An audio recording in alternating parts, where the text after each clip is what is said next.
5M TV Sénégal seen YouTube bu am solo abonnez-vous ci 5M TV Sénégal ndax ngay am ay vidéo yu am solo. amati mbégteeg bànneex di ànd ak yéen ñu tàmm tànn ñu duñu teewlu ci 5M TV Sénégal jërë ngeen jëf.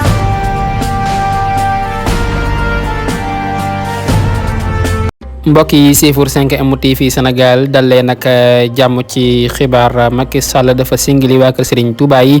loolu nag kàddu yi Serigne Cheikh Thioro Mbacké la ginnaaw ba nga xamee ne rek ña nga doon ñaawloo ko naqarlu anam bi nga xamee ne rek Macky Sall daan na koy doxalee rek jàpp ka nga xam ne rek moo di Serigne Assane Mbacké Pastef ak frèram boo xam ne rek ma ngay wuyu ci turu Serigne Abdou Lahad Mbacké jamono ji nag ña ngi ca kaso ba mu nekk loo xam ne rek ay mbokkam ñu ngi koy naqarloo ko ñaawlu jamono ji nag ñu taxaw tem rek pour ki nga xam ne rek moo di Macky Sall bàyyi ki nga xam ne rek moo di Serigne Assane Mbacké ak nga xam ne rek moo di rakam boobee nag di Serigne Abdou Lahad Mbacké mi nga xam ne rek dañ leen jàppoon ci manifestation yi Mbacké yi ginnaaw ba nga xam ne rek demoon na foofee ca Mbacké rek ak ki nga xam ne rek moo di frère boobee nag ngir teewee la nga xam ne rek moo di meeting bi nga xam ne rek waa Pastef dañu ko woote woon foofee ca Mbacké moom nag moo demoon foofee rek ngir teewee la nga xam ne rek moo di meeting boobee nag tax rek ñu teg ko loxo moom ak rakam boobee nag di Serigne Abdou Lahad Mbacké jamono ji rek ay mbokkam taxaw tem rek pour ñu bàyyi ko moom Serigne Assane Mbacké ak ki nga xam ne rek moo di Serigne Abdou Lahad Mbacké Serigne Cheikh Thioro Mbacké nag teewoon fa nga xam ne rek moo di ci Ndindi ginnaaw ba nga xamee ne rek ña nga doon wàcc ay kaamil rek ngir ñaanal Serigne Assane Mbacké ak ki nga xam ne rek moo di Serigne Abdou Lahad Mbacké